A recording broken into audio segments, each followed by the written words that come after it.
The night the world first met Ethan Sinclair, the son of the billionaire real estate mogul Charles Sinclair, the media called it a miracle birth in the House of Fortune. Flash bulbs popped outside the luxurious New York mansion as the proud father stood before reporters, cradling his newborn son wrapped in silk. But what the cameras never saw was the flicker of fear in Charles's eyes when the doctor whispered, "He won't move, Mr. Sinclair." His spine didn't form properly. From the very first breath, Ethan's body refused to obey him. His tiny legs lay still as marble, his arms weak, his eyes the only part of him that screamed life. Doctors said he might never walk, never play, never even feed himself without help. Charles, who could buy islands and skyscrapers, could not buy his son's health. The mansion became a palace of silence.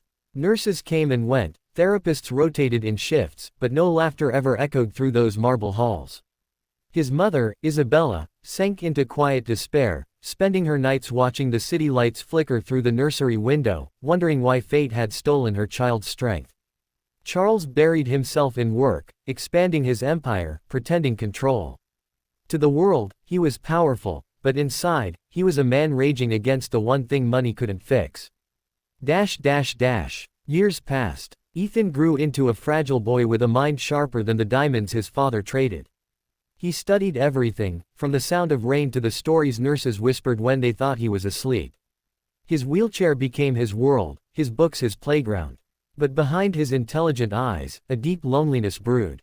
On his 12th birthday, hundreds of guests came with golden-wrapped gifts and smiles as fake as the chandeliers above. Children laughed, played tag around him, but no one sat beside him. His mother wept quietly in the garden while his father gave a speech about hope and innovation. That night, when everyone left, Ethan asked, "Dad, why did God make me like this?"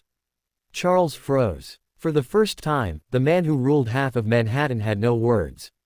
"Because, maybe he wanted you to be strong," he said, turning away. Ethan whispered, "But I'm tired of being strong." One summer afternoon, when the city boiled under July heat, Charles announced they would spend the season at their country estate in Georgia, a sprawling plantation-style home surrounded by fields, forests, and silence. To the Sinclairs, it was a retreat. To the locals, it was another world entirely. Down the dusty road from their gate stood a worn neighborhood where families lived paycheck to paycheck. Kids played barefoot, laughter cutting through the heavy air. Among them was a girl named Amara Johnson, 15 years old, with braids that shimmered under the sun and a voice that could melt anger itself. Amara lived with her grandmother, Miss Ruth, who scrubbed floors at the Sinclair estate. They didn't have much, just faith, love, and the kind of joy that survives on nothing but hope. One evening, when Miss Ruth came home exhausted, Amara noticed her hands shaking. "Grandma, let me help you. I'll go tomorrow in your place. Mr. Sinclair won't even notice who's cleaning." "Child," Ruth warned, "that house ain't for folks like us to wander in. They live in a world that don't see us." But Amara had the kind of spirit that didn't fear being unseen. "Then maybe it's time someone makes them see," she said with a soft grin.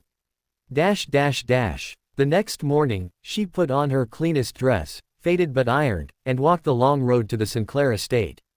The security guards hesitated, but when she explained she was Miss Ruth's granddaughter, they let her in. Inside, Amara moved like a quiet breeze, dusting shelves, wiping windows, her eyes wide at the sight of marble floors and crystal chandeliers. Then she heard it, the sound of soft piano notes echoing through the corridor. Not a melody, but a hesitant pattern of 3 or 4 broken keys. She followed the sound and peeked into the grand music room. There, sitting in a motorized wheelchair, was Ethan, his frail fingers pressing the keys without rhythm, frustration clouding his face. He noticed her and frowned. "Who are you?" "Amara," she said gently. "I'm helping my grandma today." He blinked, surprised. No one ever talked to him without pity in their voice. "I didn't know anyone could play worse than me," she teased softly. A tiny smile appeared on his lips, the first real one in weeks. "I'm not playing. I'm trying to feel the sound," he said. "It's different when you can't move much. The notes feel alive." She stepped closer. "Then maybe you're hearing what others can't." That small moment lit something between them, the start of an unlikely friendship that would soon change both their lives. Every morning after that, Amara found ways to see Ethan. She brought him stories from her neighborhood, of kids playing ball, of her grandmother's church choir, of sunsets that painted the sky like spilled honey. In return, Ethan showed her books and maps and stories of faraway cities. "Do you ever get angry?" Amara asked once, watching him struggle to move his arm. "Every day," he admitted. "But anger doesn't move my legs. So I read instead." Amara smiled. "Then let me be your legs. You tell me where to go, and I'll bring the world to you." From that day, she became his eyes and feet.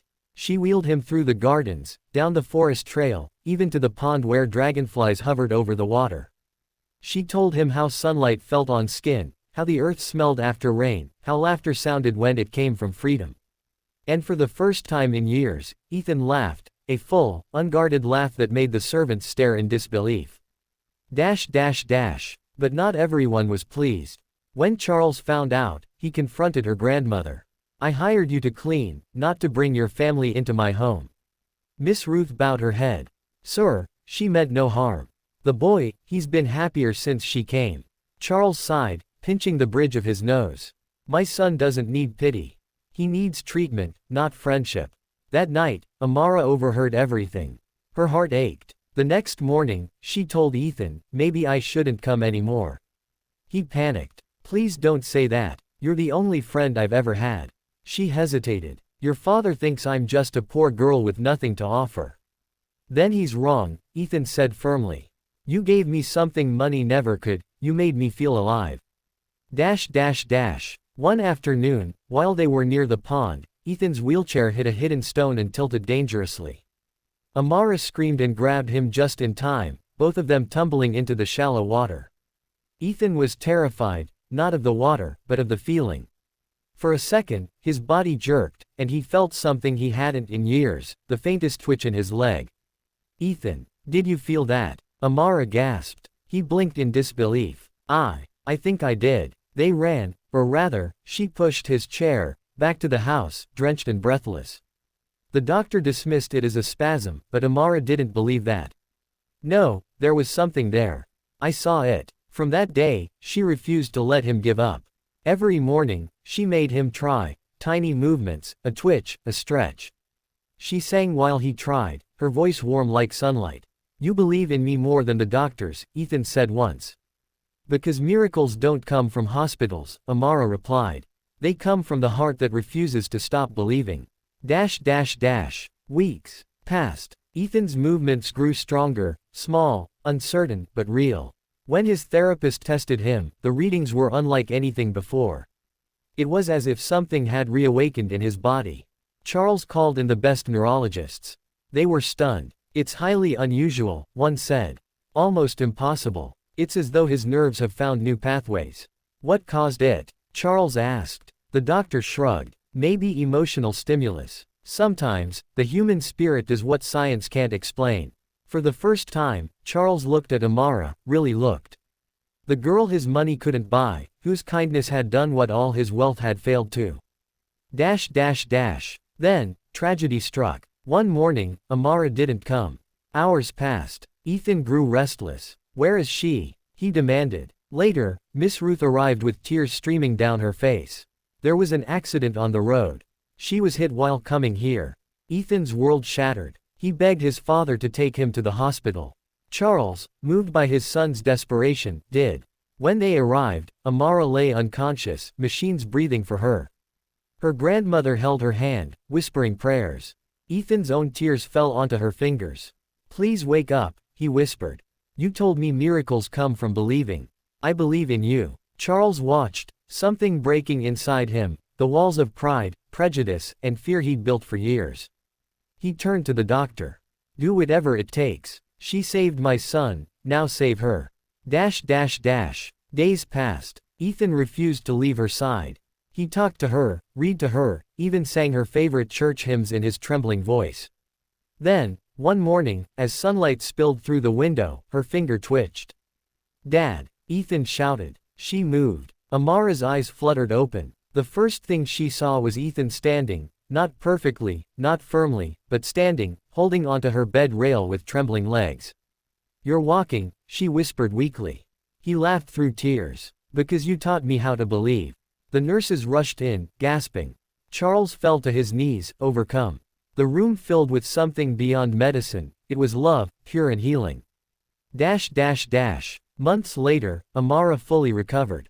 The Sinclairs invited her and Miss Ruth to live near the estate. Charles personally funded her education, saying, "You've given my son a future. Let me give you one, too." Ethan continued therapy and, within a year, walked with support. Every step he took, he said, was one heartbeat borrowed from Amara's courage. On the anniversary of his first step, the Sinclairs held a small ceremony at the pond where it all began. Charles spoke, voice trembling. "I used to think wealth meant control. But my son's healing taught me that the greatest riches are found in compassion." Ethan added, looking at Amara, "I was born unable to move, but you moved my soul first. That's how I learned to move my body." Years later, Ethan became a motivational speaker, sharing his story worldwide. On stage beside him always stood Amara, now a renowned therapist who dedicated her life to children with disabilities. Together, they founded the Amara Foundation for Hope and Healing, offering free rehabilitation for underprivileged kids. Whenever people asked Ethan how he survived the darkness, he would smile and say, "Because one girl believed light could reach even me." And when they asked Amara what made her help him in the first place, she'd simply reply, "Because kindness doesn't see wealth or color, it only sees hearts that need healing." In the end, the millionaire's son walked again, not just because of medicine, but because a poor girl's love for humanity rewrote his destiny.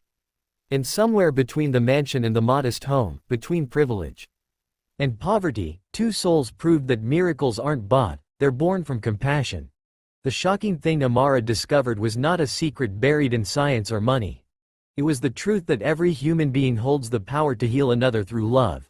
And that truth, once found, changed their lives, and countless others, forever. Moral: when wealth meets kindness, when privilege listens to compassion, the world transforms. Because sometimes, the poorest soul carries the richest heart. And that heart can make even the paralyzed rise again.